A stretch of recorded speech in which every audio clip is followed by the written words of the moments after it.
खुलुमबाय बे समाव दङ बडलेण्ड इंखं टेलिभिजन स्टुडिय'आव आं खोमथागोरा गयारि। खुलुमबाय बे समाव बडलेण्ड इंखं टेलिभिजननि स्टुडिय'आव आं मिथिखा नार्जारि। दिनैनि गाहाय रादाबफ्राव दङ। बर'नि सानै एमपि बर' बिजों जौगाखां होनांगौनि थाखाय मिरुनि सोलोंथाइ मन्थ्रिनो गोसोखांलाय गथायदों। NH-115 राजा लामायाव गंसे गारिया बेलथायनानै दावबायारिफ्रा गोब्राब जोखोम। एपिसिसिनि गाहाय नेहाथारिया सिख्ला हिन्जाव लांखारनायनि दायाव हमजादों। धारापुराव अर खामनानै गोबां दखानफोरा सेवहांगार। दैबानानि थासारिखौ लाना हिमन्त बिश्व शर्मा आरो सर्बानन्द सनवालआ सावरायदों। पन्चायत सेक्रेटारि चन्द्रकान्त दासखौ बुथारनाय जाथाया गोदानै दिंग्रायफिनदों। नरेन्द्र मदिया आसामनि दैबानानि खौरां लाहरदों। क'क्राझाराव पुलिसनि इनकाउन्टाराव सासे डाकाइत जखम। आसामाव दैबानाजों 2.6 लाखनिबो बांसिन सुबुंफोरा खहा जादों। थैनायनि अनजिमाया सा 34 सिम बांदों। खालाइगावआव गोथै गारनानै फैफिननाय सासे सुबुङा दैमा बारनाय समाव बुखारलांजानानै गोमादों। दानिया फैदिनि आबुं रादाबाव।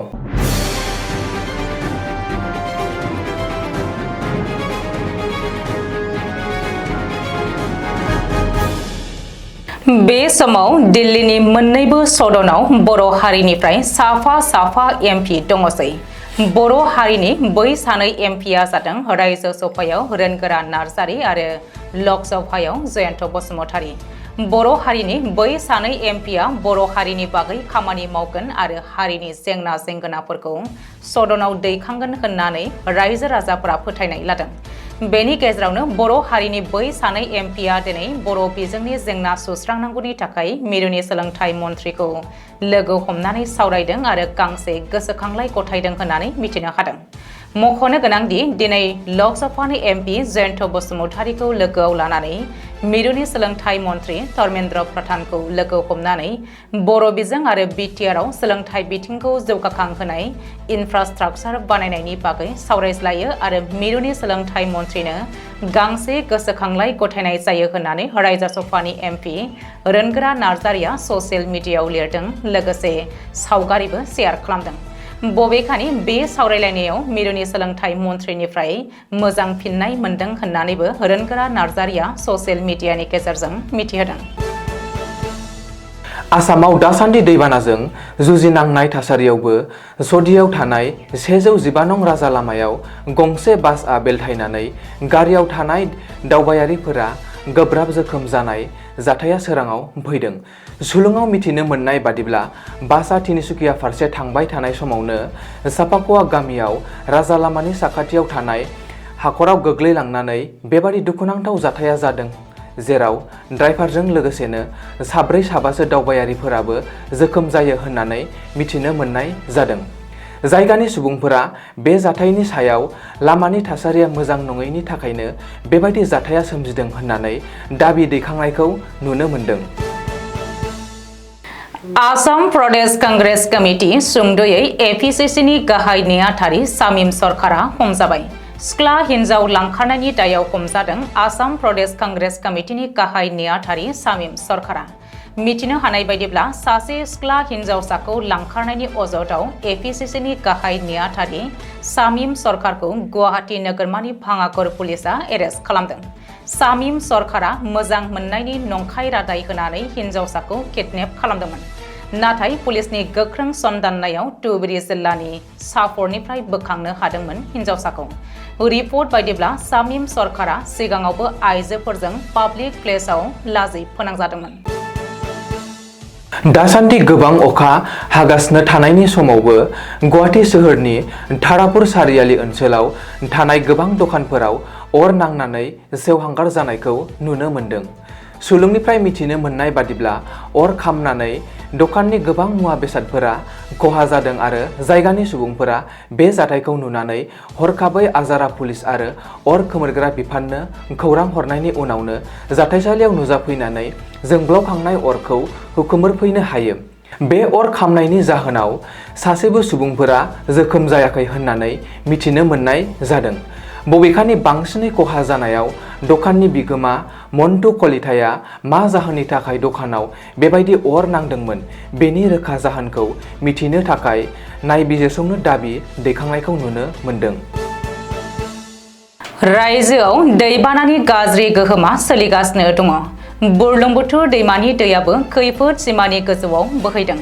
जाउनाव डिब्रुगड़ नोगोरमानि 60% बांसिन ओनसोलाव दै लोमसावदों।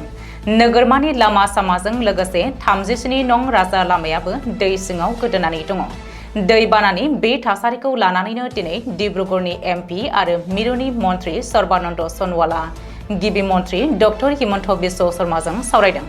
रिपर्ट बायदिब्ला सर्बानन्द सन'वालआ आथिखालनि आसामनि दैबानानि थासारिखौ लानानै गिबि मन्त्रि डक्टर हिमन्त बिश्व शर्माजों सावरायदों आरो आथिखालाव थासारिनि बागैबो खौरां लादों। बेजों लोगोसे मिथिंगायारि अलखदनि समाव आसामनो मिरुनिफ्राय मदद खालामनो खोथा हरदों। सुलुङाव फोरमायथिनाय बायदिब्ला बे समाव रायजोनि मोन 12 जिल्लायाव दै बानाया सरासनस्रा रायजोफोरखौ जालाखार खालामगासिनो। मोन 12 जिल्लानि 2,60,000निबो बांसिन सुबुंफोरा दैबानानि थासारियाव सैनांगासिनो। बबेखानि दैबानायाव आरोबाव 2 सुबुङा रबिबारखालि जिउ गोमायो होननानै खौरां मोन्दों। बेजों लोगोसे आसामाव दैबानाजों जिउ गोमानाय सुबुंनि बिबाङा सा 34सिम बांबाय। आफां आसामनि बङाइगाव जिल्ला सिपनसिलायाव पन्चायत सेक्रेटारि चन्द्रकान्त दासखौ बुथारनाय जाथाया दिनै गोदानै दिंग्रायफिनदों। पुलिसनि सिला नोजोरजों नायबिजिरनायाव गुबै दायनिगिरिफोरखौ हमनो मोनबाय। थांनाय 26 जुनखालि गावनिनो बिसिया 3 लाख रां सुपारि होनानै फिसाय पन्चायत सेक्रेटारि चन्द्रकान्त दासखौ गावथारहोदोंमोन। बे बुथारनाय जाथायजों लोब्बा थानाय दायनिगिरिफोरखौ बङाइगाव पुलिसआ बिसिजों लोगोसे गुबुन 7 सुबुंखौ एरेस्ट खालामबावदों। सुपारि किलार जयतिश दैमारि, जुनेल दैमारि, मनज कुमार बसुमतारी, सांग्रां नार्जारी आरो नकुल इस्लारिखौ बङाइगाव पुलिसआ हमनो हादों होननानै पुलिसनि सुलुङाव फोरमायदों। गाहाय मन्त्रि नरेन्द्र मदिया दिनै आसामनि दैबानानि थासारिनि बागै खौरां लाहरदों। गिबि मन्त्रि डक्टर हिमन्त बिश्व शर्माजों जानबुंनि गेजेरजों सावरायनानै आसामनि दैबानानि खौरां लाहरदों गाहाय मन्त्रि नरेन्द्र मदिया। गिबि मन्त्रि डक्टर हिमन्त बिश्व शर्माया गावनि ससियेल मिडिया एक्सनि जोहै गाहाय मन्त्रिया आसामनि दैबानानि खौरां लाहरनायखौ मिथिहोदों। रिपर्ट बायदिब्ला नसुं रायजो अरुणाचल प्रदेश आरो अखं आसामनि माखासे ओनसोलाव गोब्राब अखा हानायनि जुनै आसामाव सोलिफु बोसोरनि नैथि खोलोबनि दै बानाया जादों होननानै गिबि मन्त्रिया गाहाय मन्त्रिनो रिपर्ट हरदों। बबेखानि दैबानानि अलखद थासारिनि समाव रायजो सरकारा मावफुंनाय राहाफोरनि बागैबो गिबि मन्त्रिया गाहाय मन्त्रिनो फोरमायहरदों। ओरैहाय बे सावरायनायनि गेजेरजों मिरु सरकारा आसामखौ मदद खालामनो गाहाय मन्त्रिया खोथा हरदों होननानैबो गिबि मन्त्रिया ससियेल मिडियानि गेजेरजों फोरमायदों।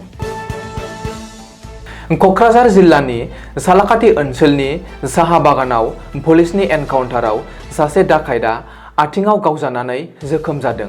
रबिबारनि हराव डाकाइटा पुलिसनिफ्राय खारखोमानो नाजादोंमोन आरो बेवहायनो पुलिसआ आथिङाव गावफायदों आरो आथिखालाव फाहामथायनि थाखाय क'क्राझार नोगोरनि R&B हस्पिटालाव एडमिट खालामबाय होननानै मिथिहोदों। मख'नो गोनांदि साननैसो सिगां क'क्राझार नोगोराव सासे सुबुङा गावनि बेंक एकाउन्टनिफ्राय 34 लाख रां दिहुननानै बायजोआव ओंखारबोनाय लोगो लोगोनो बिनि रांनि बेगखौ सेख'नानै 2 डाकाइट एबा सिखावआ लाना खारदोंमोन। बे जाथायजों लोब्बा लानानै क'क्राझार सान्थि नोगोरनिफ्राय प्रसेनजित आइस, नारायणपारानि तुतुन बर्मन, चिरां जिल्लानि फानबारि थानानि बेन्दों सिङाव थानाय उलुबारिनिफ्राय नुरुल आजमिन मण्डल आरो बङाइगाव जिल्लानि मानिकपुर थाना बेन्दोंनि भान्डारानिफ्राय आमिर हुसेन मुंनि गासै 4 डाकाइटखौ हमनो हादोंमोन क'क्राझार पुलिसआ। बेवहायनो आमिर हुसेनखौ जेब्ला भान्डारनिफ्राय हमनानै लाबोदोंमोन बे समावनो आमिर हुसेना पुलिसनिफ्राय खारग'नो नाजादोंमोन। आमिर हुसेननि न'आव सिग्रोबनानै 5 लाख रां मोननो हादोंमोन आरो बेबायदियैनो गासै 21.5 लाख रांखौ पुलिसआ मोनफिननो हादों होननानै मिथिहोयो। आसामाव दैबाना लोमसावनायनि जाहोनाव थैनायनि अनजिमाया बांनानै दासिमाव गासै सा 32निफ्राय सा 34सिम जाहैनायखौ मिथिनो हादों। लोगोसेनो 2.62 लाखसो सुबुंफोरा खहा जाजानायखौ नुनो मोनदों।